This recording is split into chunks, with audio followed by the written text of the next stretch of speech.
আজ আমি টেপ দিয়ে বানাবো বল, আর দেখবো এই বলটা দিয়ে কি ক্রিকেট খেলা যাবে। তাই তাড়াতাড়ি বাজার থেকে নিয়ে চলে এলাম একটা টেপ, যেটা দাম নিয়েছিল 40 টাকা। তাই আগে টেপের মাথাটা খুঁজবো। তো অনেকক্ষণ খোঁজাখুঁজি করার পর দেখছি তো টেপের মাথাটা তো খুঁজেই পাওয়া যাচ্ছে না। তো চারিপাশ খোঁজাখুঁজি করার পর আমার নিজের মাথাই হ্যাং হয়ে যাচ্ছে। খোঁজাখুঁজি করার পর আর পাওয়া গেল না, তাই ভাবলাম যে ফেলে দিই। না, ভাবলাম আরেকবার ট্রাই করে দেখি। তো ফাইনালি আমি পেয়ে গেছি। এরপর আমি এটাকে গোটাতে স্টার্ট করে দিয়েছি।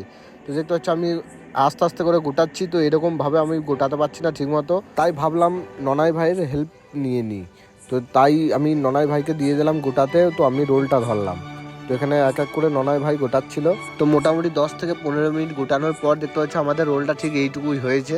আর এটা ড্রপও ঘাটছিল না ভালো করে। তো দেখা যাক, এটা দিয়ে আমরা এরপর ক্রিকেট খেলবো। তো ফার্স্ট আমি একটা ডিফেন্স করে দিলাম। তো দেখতে পাচ্ছ দারুণ খেলা যাচ্ছে। আমি আরও 2-3টে বল খেলবো, দেখবো কেমন লাগছে, তারপর ননাই ভাইকেও দেবো। তো বন্ধুরা, তোমাদের ফুটবল ভালো লাগে না ক্রিকেট, কোনটা অবশ্যই কমেন্টে জানাবে।